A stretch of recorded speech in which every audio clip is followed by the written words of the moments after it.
వచ్చేసరికి 6 గంటలకల్లా ఇంటి ముందుకు వెళ్ళి వాళ్ళు బయటికి రాకుండా పింఛను అందజేసినటువంటి నాయకుడు జగన్మోహన్ రెడ్డి గారు.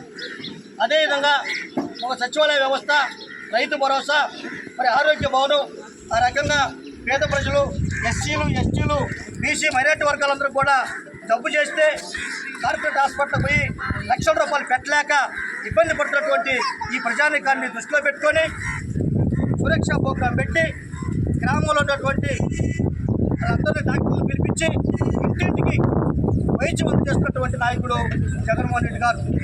ఒక్కొక్కసారి మన గ్రామంలోకి కార్పొరేట్ స్థాయిలో ఉన్నటువంటి డాక్టర్లు పిలిపించి మన గ్రామంలోనే క్యాంపు పెట్టి మనందరికీ కూడా 1000 రూపాయలు దాటిన తర్వాత ఉచితంగా పరీక్షలు, ఉచితంగా మందులు, ఇంకా అంతకుమించితే ఆరోగ్యశ్రీ కార్డు ద్వారా కార్పొరేట్ హాస్పిటల్లో మంచి వైద్యానికి ఆ రకంగా వెసులుబాటు కల్పించినటువంటి నాయకుడు జగన్మోహన్ రెడ్డి గారు. అదేవిధంగా మరి మనందరూ కూడా ఒక సమార ఆఫీసు కానీ, ఒక రేషన్ కార్డు కానివ్వండి, వ్యవసాయ పట్టా కోసం కానివ్వండి, ఏదైనా పనుల నిమిత్తము సమార ఆఫీసు పోవాలంటే అక్కడ మనకి పనిచేసే వాళ్ళు కనపడే వాళ్ళు కాదు. అక్కడ పోతే ఒకరోజు విచారం ఉండొచ్చు, ఒకరోజు ఎంఆర్ఓ లేకపోవచ్చు. ఈ ఎలక్షన్ పడి ఇబ్బంది పడుతున్నటువంటి సమయంలో జగన్మోహన్ రెడ్డి వచ్చిన తర్వాత అవన్నీ కూడా గ్రామ స్థాయిలో వారన్నీ కూడా 2000 జనాభా కలిగినటువంటి వాళ్ళందరూ కూడా ఆ గ్రామంలో స్వచ్ఛందంగా పనికి కూడా బాగుండా ఎక్కడికి బాగుండా వాళ్ళకి ద్వారా ఇవన్నీ కార్యక్రమాలు గ్రామ స్థాయిలో వాళ్ళకి మన ఇంటికి వచ్చి ఏ పని కావాలంటే సచివాలయం ద్వారా విధంగా జగన్మోహన్ రెడ్డి గారు అందరూ కూడా ప్రయత్నించారు. అదేవిధంగా మరి మనం చూసుకుంటే ఎన్నో కార్యక్రమాలు సంక్షేమము అందకుండా ఆకుండా అభివృద్ధి ఆకుండా అన్నీ కూడా సమపాలలో వాళ్ళు మరి జగన్మోహన్ రెడ్డి గారు అందిస్తున్నటువంటి కార్యక్రమాలు చూసాం. ఇవాళ ఆంధ్రప్రదేశ్లో అమరావతి నుంచి, హైదరాబాద్ నుంచి మనందరం కూడా తరలి వచ్చి ఇక్కడికి వస్తే నిధులు లేక ఆర్థిక ఇబ్బందులు రాష్ట్రాన్ని జగన్మోహన్ రెడ్డి గారు ఎన్ని ఇబ్బందులు ఉన్నా కానీ, ఎన్ని సమస్యలు ఉన్నా కానీ ఇవి ఏమి కూడా ఆపకుండా నిరంతరం సంక్షేమ కార్యక్రమాలు కానివ్వండి, అభివృద్ధి కార్యక్రమాలు కానివ్వండి, దాదాపు 2000 జనాభాకి 5 కోట్లు 6 కోట్ల రూపాయలు పెట్టి సీసీ రోడ్లు, మరి సైడ్ కాలువలు కానివ్వండి, రైతు భరోసా కానివ్వండి, ఎంతసేపు కానీ ఇవన్నీ కూడా ఏర్పాటు చేశాడు. ఆ విధంగా సంక్షేమ కార్యక్రమాలన్నీ కూడా అందజేస్తున్నటువంటి నాయకుడు జగన్మోహన్ రెడ్డి గారు. కాబట్టి మనందరం కూడా శిక్షణ సమస్యలు ఉండవచ్చు, నేను కాదంటలా. వైఎస్ఆర్ కుటుంబం అంటేనే వైఎస్ఆర్ పార్టీ అంటే ఒక కుటుంబం లాంటిది. కాబట్టి మన కుటుంబంలో కూడా అందరూ మనం సర్దుబాటు చేసుకొని ఈ ఒక్కసారికి వల్ల బ్రహ్మనాయుడు గారి కనుక మీరు ఓట్లేసి ఆయన గెలిపిస్తేనే ఈ కార్యక్రమాలన్నీ కూడా మనకు అందుతాయని చెప్పి మీ అందరూ కూడా తెలియజేస్తూ ఉన్నాం. మరి జగన్మోహన్ రెడ్డి గారిని ఒక్కడిని ఒంటరివాణి చేసి ఇవాళ వైఎస్ఆర్ పార్టీ మీదకి జనసేన, టీడీపీ, కాంగ్రెస్, మిత్రపక్షాలు మొత్తం కలిసి కూడా ఆయన మీద ఒక్కడి మీద ఒంటరిగాడిని పోరాటం చేస్తున్నటువంటి ఈ ప్రతిపక్షాలన్నీ కూడా ఆయన దానికి దూకుడుగా వ్యవహరిస్తున్నాయి. కాబట్టి ఆయన ఏమనుకుంటే నాకు ఆంధ్రప్రదేశ్ ఉన్నటువంటి ఎస్సీలు, ఎస్టీలు, బీసీ మైనార్టీ వర్గాలందరూ కూడా నాకు దేవుళ్ళు లాంటి వాళ్ళు, వాళ్ళందరూ సంక్షేమం అందిస్తున్నారు, వాళ్ళే నాకు దేవుళ్ళు అని చెప్పేసి ఏ కార్యక్రమంలో కానీ, సిద్ధంలో కానీ, ఇంకో కార్యక్రమంలో కూడా వాళ్ళందరూ మన గురించి చెప్పుకుంటున్నారు కానీ ఇంకొకరి గురించి చెప్పట్లా. కాబట్టి మీరందరూ కూడా అర్థం చేసుకొని రాబోయేటువంటి 24 మే 11 తారీఖు జరుగుతున్నటువంటి సార్వత్రిక ఎన్నికల్లో మన బొల్లా బ్రహ్మనాయుడు గారు ఎన్నకొండకి మంచినీటి సమస్య ఎప్పటి నుంచో ఉన్నటువంటి సమస్యని వారు వచ్చిన తర్వాత శాశ్వత పరిష్కారం చేశాడు.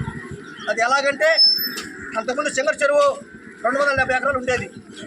ఈయన రాకముందు ఆక్రమించుకొని ప్రతిపక్షం వాళ్ళు చేపల చెరువులు వేసుకొని వ్యాపారం చేసుకున్నారు. నేను వచ్చిన తర్వాత అవన్నీ కూడా కబ్జాల్లోకి తీసుకొచ్చి 270 ఎకరాల చెరువు బాగు చేయించి ఎన్నుకొండ పట్టణానికి 2 కోట్ల కూడా నీళ్లు అందిస్తున్నటువంటి నాయకులు వల్ల బ్రహ్మనాయుడు గారు. అదేవిధంగా ఎన్నకొండ కొండని పగలగొట్టి ఎన్నకొండ కొండ మీదకి ఘాట్ రోడ్ నిర్మాణం చేసి బస్సులు నడిపిస్తున్నటువంటి నాయకుడు వల్ల బ్రహ్మనాయుడు గారు. అదేవిధంగా మరి వాళ్ళ కొండ మీద 470 ఎకరాల అటువంటి కోట్ల రూపాయలతో అక్కడ రామలింగేశ్వరరావు నిర్మాణానికి ఆయన నిధులు తీసుకొచ్చాడు. అదేవిధంగా మరి కొండ చుట్టూ కూడా గిరి ప్రదేశం రోడ్ని 60 అడుగులతోటి ఆయన రూపకల్పన చేశాడు. ఇదే కాదు, మనం ఒకప్పుడు సోమవారం రోజు పొద్దున్నే నర్సాపేట నుంచి మన వెనకొండ నుంచి టౌన్లో పోవాలంటే ఎంతో ట్రాఫిక్గా ఉండేది. బ్రహ్మనాయుడు గారు వచ్చిన తర్వాత సాధ్యమైనంత వరకు విశాలమైనటువంటి రోడ్లు కూడా బాగు చేసినటువంటి నాయకుడు వల్ల బ్రహ్మనాయుడు గారు. ఇంకొకసారి కనుక ఆయనకు అవకాశం కల్పించినట్టయితే వినకొండని మోడల్ సిటీగా ఆయన తయారు చేయడానికి ప్లాన్ చేస్తున్నాడు. అదేవిధంగా మరి నర్సాపేట రోడ్లో ఎన్ఎస్పి కాలనీలో ఉన్నటువంటి ఎప్పుడో 50 సంవత్సరాల నుంచి చిన్నటువంటి గదులు అవన్నీ కూడా నిరుపయోగంగా ఉంటే అక్కడ ఉన్నటువంటి మరి యలమందరావు గారు ఉన్నారు, అక్కడ లక్ష్మీమాదికాల జిల్లా గారు ఉన్నారు, ఎంతోమంది ఉన్నప్పుడు కానీ అభివృద్ధి ధ్యేయంగా ఎవరిని లెక్క చేయకుండా మరి అన్నీ కూడా అన్ని నేలమట్టం చేసి అక్కడ షాపింగ్ కాంప్లెక్స్, 100 పడకల ఆసుపత్రి, మరి ఫస్ట్ వార్డ్ స్కూల్కి, ముస్లింలకి మరి అందరూ కూడా మసీదుకి కానీ అన్నీ కూడా ఏర్పాటు చేసినట్టు నాయకుడు వల్ల బ్రహ్మనాయుడు గారు. కాబట్టి అక్కడ నర్సాపేట రోడ్లో ఉన్న 23 ఎకరాలు కూడా శుభ్రం చేసి అక్కడ ఆర్టీసీ బస్ స్టాండ్కి వారు రూపకల్పన చేస్తున్నారు. రేపు రాబోయేటువంటి 2024 మే జరుగుతున్నటువంటి సార్వత్రిక ఎన్నికల్లో బ్రహ్మనాయుడు గారు గెలిపించుకుంటే ఇంకా కూడా మన గ్రామాల్లో కానివ్వండి, మరి టౌన్లో కానివ్వండి అభివృద్ధి కార్యక్రమాలు చేస్తారు. అదేవిధంగా మన నూజల్ల మండలంలోకి వచ్చేసరికి కొత్తపాలెము, నాగిరెడ్డిపల్లి దగ్గర గొలగమ మీద ఒక బ్రిడ్జికి వారు నిధులు కేటాయించారు. అదేవిధంగా మరి మోగనకొండ అక్కడ కొత్తపాలెం దగ్గర, కొండాలపాలెం దగ్గర అక్కడ కూడా గొలగం మీద వారు బ్రిడ్జికి నిధులు కేటాయించారు. ఆ విధంగా ఇదే కాదు, బ్రహ్మనాయుడు గారు అసెంబ్లీలో ఊళ్ళో మాట్లాడి ఎప్పటి నుంచో అప్పుడు పూర్వం వాళ్ళకి రాజులకి వాళ్ళందరూ కేటాయించిన భూములు ఉన్నాయి, అది అగ్రహార భూములు, అవన్నీ పండ్రపోలు, మునకలూరు, అప్పాపురం చాలా గ్రామాల్లో ఉన్నాయి. రైతులు చేసుకోవటమే కానీ వాళ్ళకి హక్కులు లేవు. ఎప్పటికైనా సరే వాళ్ళ అవసరాల నిమిత్తం బ్యాంకులో పెట్టుకోవాలంటే హక్కు లేదు.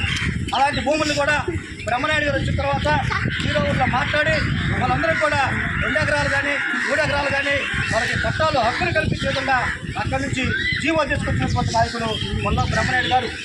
కాబట్టి అభివృద్ధి ధ్యేయంగా ఎక్కడ కూడా లంచాలు లేకుండా ప్రజాసేవ ధ్యేయంగా వారి వాళ్ళ అధికారంలోకి వచ్చి ప్రజల సంక్షేమం చేయడం కోసం కూడుకున్నటువంటి నాయకుడు వల్ల బ్రహ్మనాయుడు గారు.